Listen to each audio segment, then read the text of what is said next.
Que a graça e a paz do nosso Senhor Jesus Cristo esteja sobre a sua vida e sobre a vida de toda a sua família. É com imensa alegria que estamos aqui mais uma vez no canal Palavras de Vida para trazer uma palavra de Deus ao seu coração.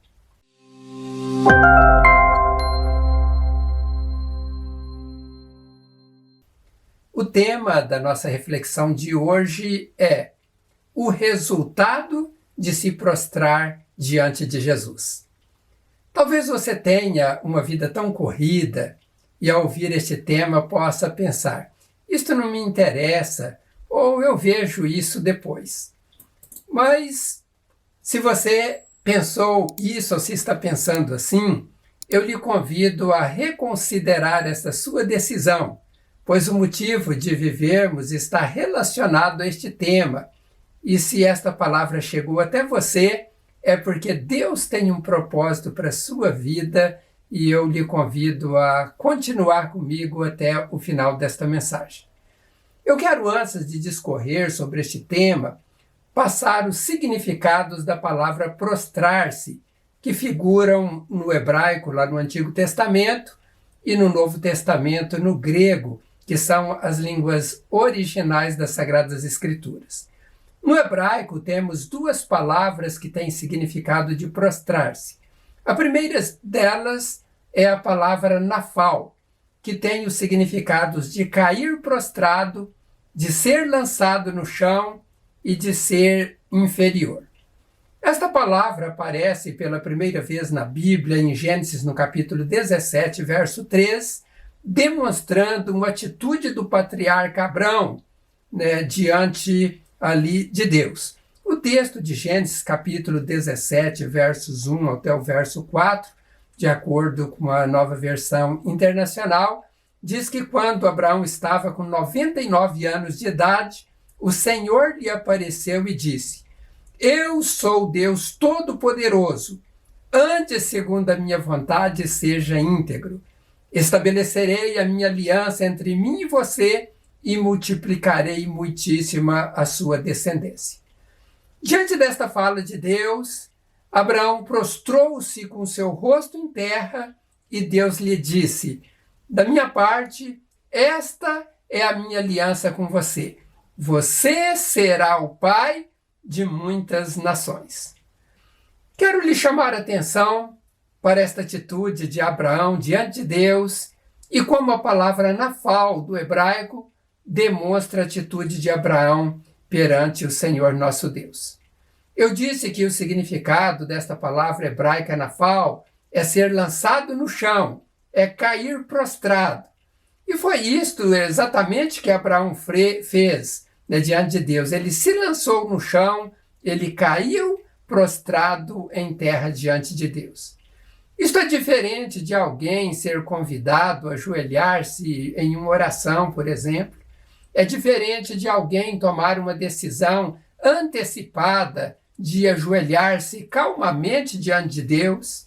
É diferente de alguém colocar um travesseiro para ajoelhar em cima, para não ferir os joelhos. É diferente de alguém debruçar no banco ou na cadeira de uma igreja para orar.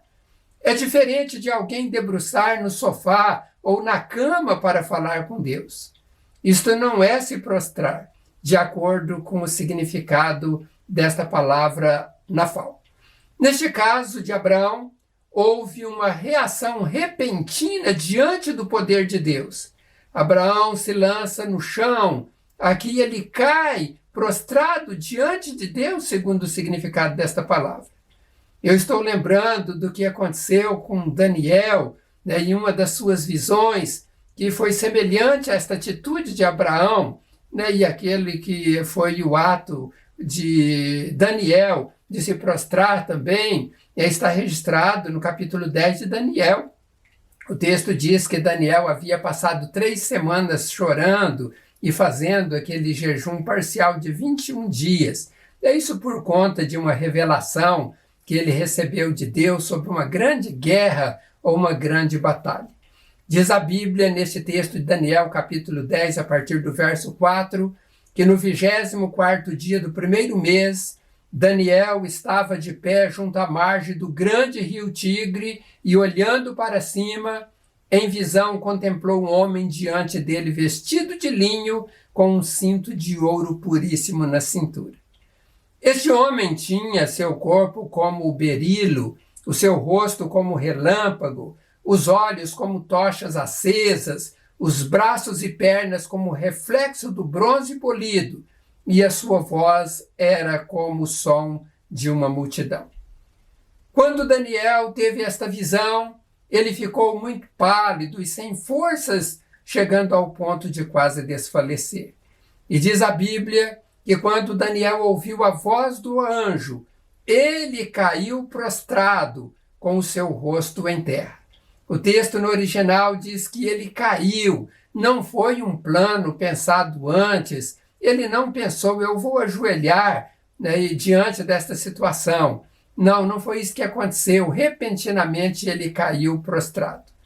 Eu estou insistindo nisso para que possamos ter uma compreensão correta desta prostração que ocorre quando uma pessoa experimenta o poder de Deus. Infelizmente, esse tipo de ação está desaparecendo nas igrejas. As pessoas, de um modo geral, só prostram quando alguém que dirige a reunião, ou louvor, ou culto, pede para que as pessoas, então, se ajoelhem ao chão, para que as pessoas se prostrem diante de Deus, mas a igreja precisava fazer isso voluntariamente, sem ninguém pedir, ao sentir ou experimentar o poder de Deus ali naquele lugar. É preciso que as pessoas vá para a igreja, é preciso que as pessoas vivam uma vida de consagração como viveu Daniel, para contemplar a glória de Deus e cair por terra diante da sua glória. Cair por terra diante da manifestação sobrenatural do poder de Deus. Então, esta é a primeira forma de prostração que aparece na Bíblia, que é de se lançar em terra diante do poder de Deus. Em segundo lugar, a palavra no Antigo Testamento que aparece significando prostrar-se é a palavra shaká. E esta palavra também significa prostrar, mas significa também inclinar-se, prostrar-se diante de um superior em deferência e se inclinar diante de Deus em adoração. O que muda no sentido aqui com relação à palavra anterior é que este caso não é cair por terra, mas é inclinar-se. É como, por exemplo, aquilo que aconteceu com José, quando ele era governador do Egito, e que os seus irmãos foram lá para comprar mantimento, aquilo que está registrado em Gênesis capítulo 42, né, a partir ali do verso 6, onde diz que José, sendo governador do Egito, seus irmãos chegaram ali para comprar mantimento, e quando compareceram na frente de José, eles se prostraram diante dele com o rosto em terra. Notem que José era uma autoridade no Egito, e os seus irmãos que não o reconheceram, então, em respeito à autoridade, o posto que José ocupava, eles se prostraram diante de José. Algumas traduções trazem esse texto para o português, não utilizando a palavra prostraram, mas a palavra se inclinaram diante de José, e que é a tradução correta neste caso. Aqui se cumpriu, né, o sonho que José teve lá registrado em Gênesis capítulo 37, onde ele dizia que seus irmãos se inclinariam diante dele. É o mesmo sentido daquela palavra lá, né, com esta aqui deste texto. Então, este é apenas um exemplo de prostrar-se, ou no significado da palavra saká, de se inclinar diante de uma autoridade. Mas não é só no sentido de inclinar-se que esta palavra tem o sentido. No campo espiritual, esta palavra também tem o sentido de quando alguém se inclina diante de Deus para o adorar. Agora nós vamos, então, para o Novo Testamento, onde a palavra grega que se refere a prostrar-se é a palavra pipto. E esta palavra, ela significa descender de um lugar mais alto para um lugar mais baixo. Ela significa também cair prostrado e ser declarado culpado. No Novo Testamento há relato de várias pessoas que se prostraram diante de Jesus. Temos como exemplo Jairo, aquele chefe lá da sinagoga, que prostrou-se diante de Jesus, rogando para que Jesus fosse até a sua casa para curar a sua filha que estava morrendo. De fato, a filha de Jairo morreu, mas Jesus o ressuscitou. Nós temos outro exemplo de uma mulher grega de origem cirofenícia que se prostrou também diante de Jesus, rogando para que Jesus libertasse sua filha que estava possuída por um espírito mau. Jesus liberta a filha desta mulher, mesmo não indo até a casa dela. Jesus apenas diz para ela voltar, que a filha já estava sã, estava liberta, e de fato a mulher volta e encontra sua filha totalmente liberta. Nós temos ainda um outro exemplo, que é do leproso que se prostrou diante de Jesus, dizendo: Senhor, se quiseres, podes me tornar limpo. E Jesus disse: quero ser limpo. E este homem foi curado imediatamente. Nós temos outros exemplos, mas eu quero ler uma passagem bíblica onde o texto vai combinar, com o tema desta mensagem. E este texto ele está registrado no livro de Lucas, capítulo 5, verso 1 até o verso 11. Este texto é o texto principal desta mensagem. Eu convido você para prestar muita atenção no texto e acompanhar ele comigo. O texto, então, de Lucas, capítulo 5, a partir do verso 1, de acordo com a Nova Versão Internacional, diz o seguinte: certo dia, Jesus estava perto do lago de Genezaré, e uma multidão o comprimia de todos os lados para ouvir a palavra de Deus. Viu à beira do lago 2 barcos deixados ali pelos pescadores, que estavam lavando as suas redes. Entrou num dos barcos, o que pertencia a Simão, e pediu-lhe que o afastasse um pouco da praia. Então sentou-se e do barco ensinava o povo. Tendo acabado de falar, disse a Simão: vá para onde as águas são mais fundas e a todos lance as redes para a pesca. Simão respondeu: mestre, esforçamos-nos a noite inteira e não pegamos nada, mas porque és tu quem está dizendo isto, vou lançar as redes. Quando fizeram, pegaram tal quantidade de peixe que as redes começaram a rasgar-se. Então fizeram sinais a seus companheiros no outro barco, para que viessem ajudá-lo. E eles vieram e encheram ambos os barcos, a ponto de quase começar a afundar. Quando Simão Pedro viu isso, prostrou-se aos pés de Jesus e disse: afasta-te de mim, Senhor, porque sou um homem pecador. Pois ele e todos os seus companheiros estavam perplexos com a pesca que haviam feito, como também Tiago e João, os filhos de Zebedeu. Esses eram sócios de Simão. Então Jesus disse a Simão: não tenha medo, de agora em diante você será pescador de homens. Eles então arrastaram seus barcos para a praia, deixaram tudo e o seguiram. Pois bem, meus amados, esse texto narra o que aconteceu antes de Jesus chamar Pedro, Tiago e João para segui-lo. Jesus chega na praia, empresta o barco ali de Pedro, adentra um pouco no mar para ensinar a todos que estavam lá. Aliás, era uma multidão. Jesus sabia que a voz propagaria com maior eficiência sobre as águas. Isto facilitaria a sua comunicação com toda aquela multidão que estava ali às margens da praia para ouvir. Ali havia muitas pessoas ao ponto de umas comprimirem as outras, o que diz o texto. E elas estavam, então, todas interessadas em ouvir a mensagem de Jesus. O texto de Lucas informa que após Jesus terminar de falar àquela multidão, ele diz especificamente para Pedro e também aos outros que estavam com ele: lancem as redes. Daí, como nós vimos, Pedro, ele diz: nós esforçamos a noite inteira e não conseguimos pegar nada, mas sobre a tua palavra eu vou lançar as redes.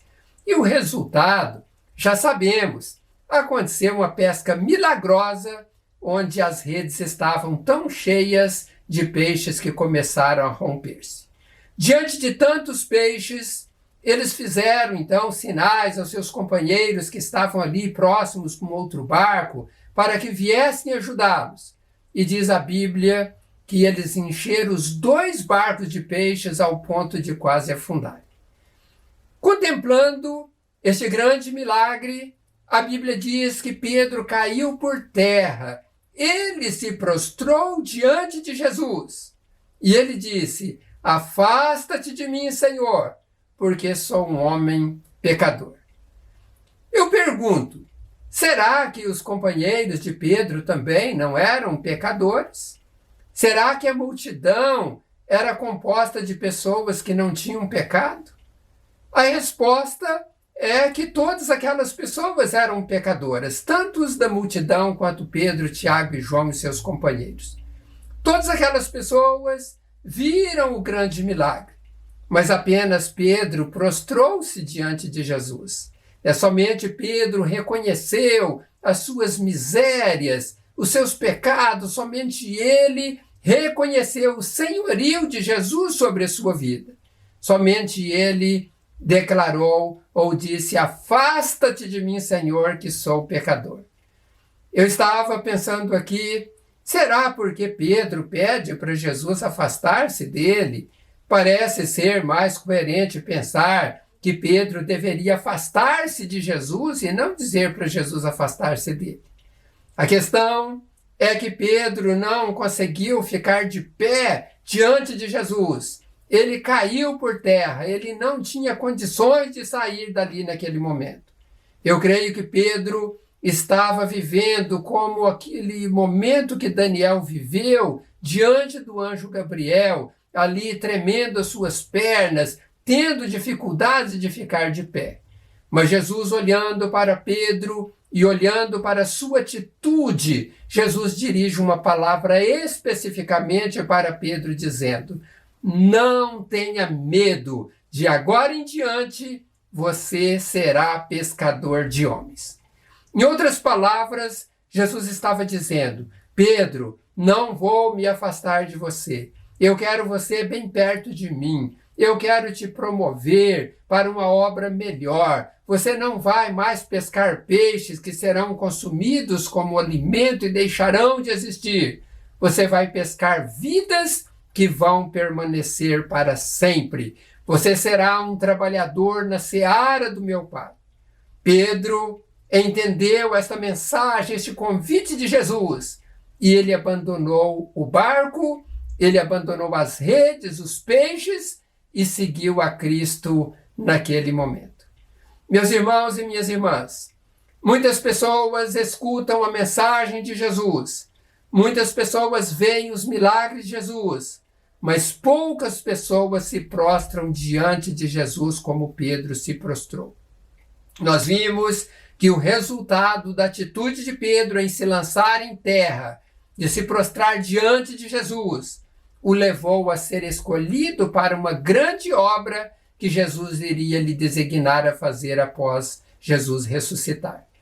Diz a Bíblia em João capítulo 21, que após a ressurreição de Jesus, Jesus aparece novamente aos seus discípulos nas margens do mar de Tiberíades, depois de alguns discípulos passarem a noite toda pescando sem apanhar um só peixe.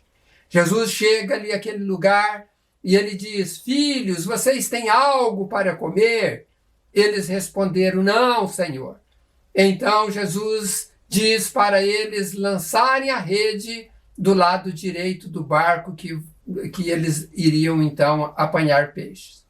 A Bíblia diz que eles fizeram como Jesus lhes ordenara, e o resultado foi que eles apanharam novamente a rede cheia de peixes, e ali a Bíblia dá até a quantidade, que foram 153 grandes peixes.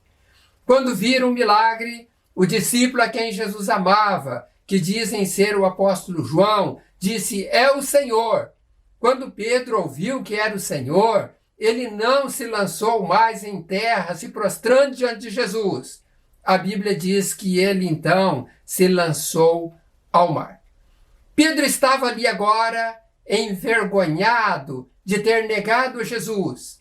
Ele estava envergonhado de ter deixado a missão que Cristo confiou a ele, pois ele tinha voltado a pescar. Ele voltou ao mesmo trabalho de antes. Mas Jesus chama Pedro e os demais discípulos que estavam por ali, e ele então chama para que eles comessem um peixe juntamente com Jesus. Era uma confraternização maravilhosa, porque ali Jesus queria restaurar o coração de Pedro e outorgar a ele novamente a missão, lhe dando poder para que ele de fato fosse esse pescador de homens e também para que pastoreasse o rebanho do Senhor Jesus. Notem que aquele ato de Pedro de se prostrar diante de Jesus e reconhecer que ele era pecador lá no início, quando Pedro é chamado para seguir Jesus, naquele encontro que Pedro teve com Jesus, ele teve a atitude que fez com que Jesus o escolhesse para ser pescador de homens. Mas depois nós sabemos, Pedro fracassou, Pedro falhou, ele negou a Jesus, mas mesmo assim Jesus não retirou a missão que lhe havia dado desde o início, que era de ser um pescador de homens. Tudo começou após uma pesca milagrosa lá no passado. E agora, diante de uma segunda pesca milagrosa, Jesus chama Pedro novamente e Jesus o restaura para dar prosseguimento à obra que ele havia o designado a fazer anteriormente. Jesus mostra a Pedro que ele tem poder para fazer Pedro ou qualquer pessoa ficar rico. No caso especificamente de Pedro, Pedro poderia ficar muito bem pescando e Jesus fazendo milagres para que ele pescasse muitos peixes.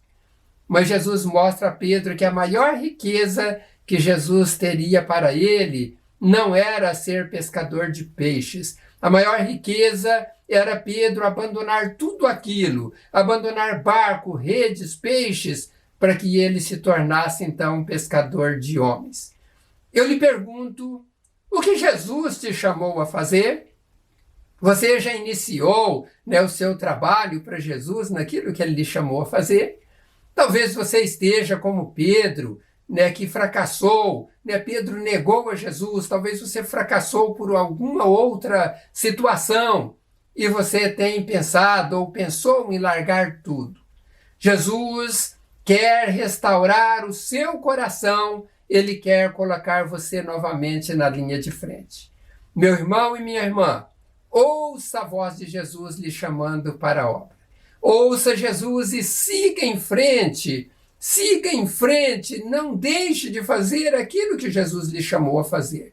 Se você já se prostrou diante de Jesus, ele quer restaurar o seu coração, ele quer restaurar o seu dom, ele quer restaurar o seu ministério. Não importa o que você tenha feito que te levou a abandonar a missão, não importa o que te fez cair. Ele quer te restaurar, ele quer que você prossiga na caminhada que ele propôs para você. Creia nisso, meu irmão, creia nisso, minha irmã.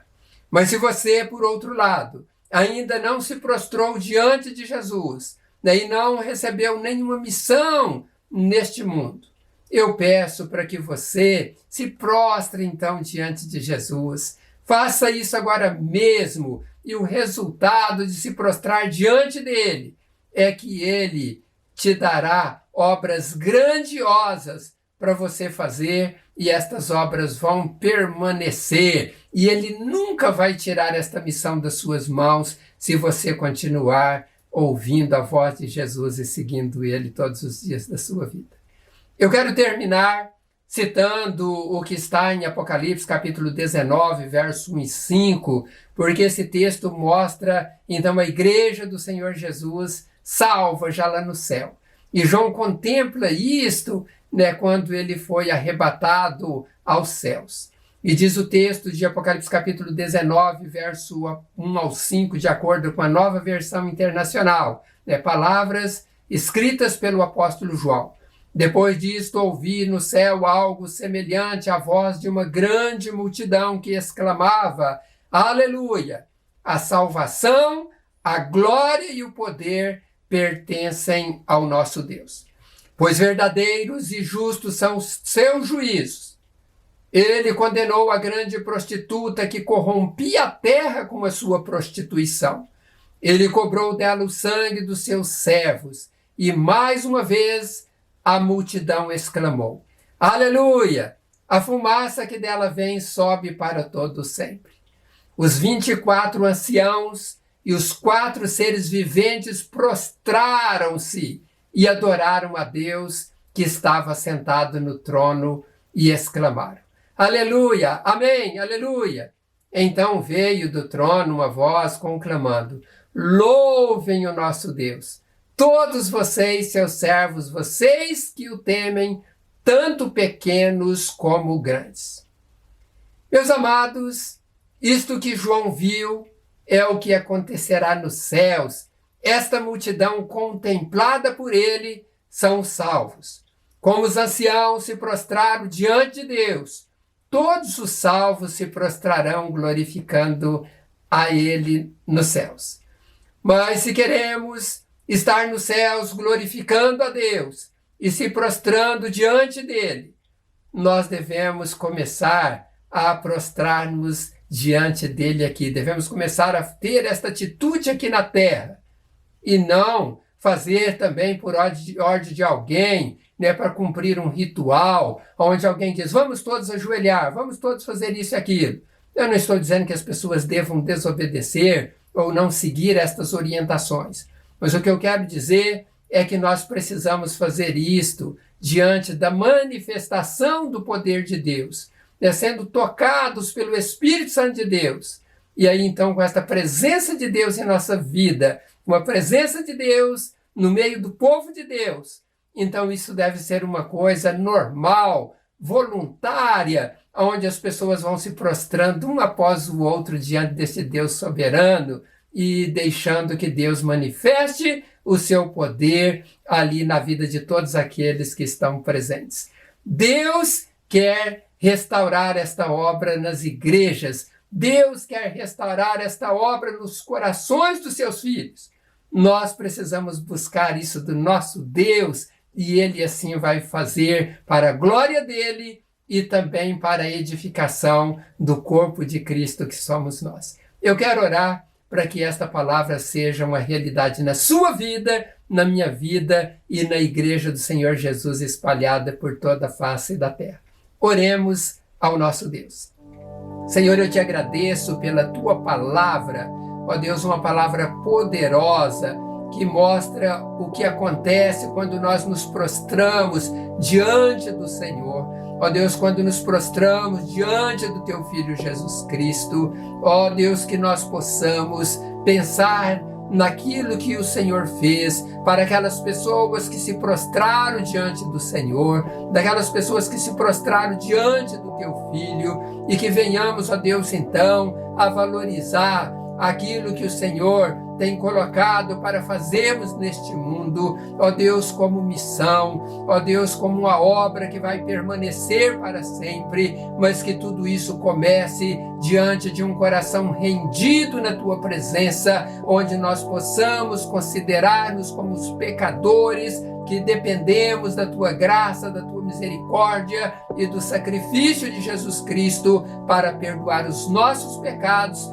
e nos santificar, ó Deus, e nos tornar aptos para a obra do Senhor. Meu Deus, abençoe esta vida que me ouve neste instante. Restaura, Senhor, o ministério desta pessoa. Restaura o dom desta pessoa. Restaura a obra que o Senhor, ó Deus, colocou para que esta pessoa fizesse que ela não fez. E que esta pessoa agora, cheia do poder do Teu Espírito Santo, possa prosseguir atendendo ao chamado do Senhor. Ó Deus, confirma a bênção e o milagre. Esta é a minha oração, em nome do Senhor Jesus. Amém. Que Deus abençoe rica e abundantemente a sua vida. Foi um prazer estar aqui com você no canal Palavras de Vida. E eu peço encarecidamente para que você possa multiplicar estas mensagens para abençoar a vida de pessoas. E se você também não se inscreveu no canal Palavras de Vida, se inscreva, porque desta maneira você vai contribuir, para que o YouTube possa mandar mais mensagens para as pessoas. E eu sei que Deus irá recompensar muito a sua vida, o seu coração. Então, que Deus te abençoe. Até em breve, se Deus assim quiser. Um grande abraço a todos e a todas.